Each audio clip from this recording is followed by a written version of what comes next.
La nature morte est un genre artistique populaire qui se pratique depuis des millénaires.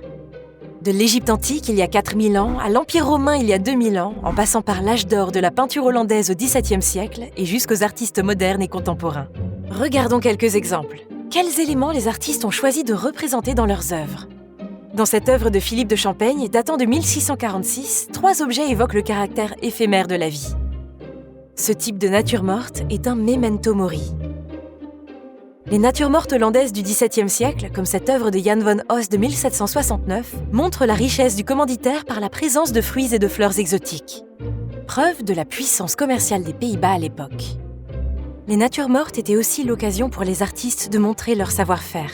Au XXe siècle, la dimension symbolique associée à la nature morte existe toujours, mais ce motif est surtout utilisé pour déconstruire les règles de la peinture. C'est le cas par exemple des pionniers cubistes ou encore surréalistes comme Dorothea Tanning. Pas de hiérarchie entre les objets représentés, on passe des banquets luxueux à la très simple conserve de soupe.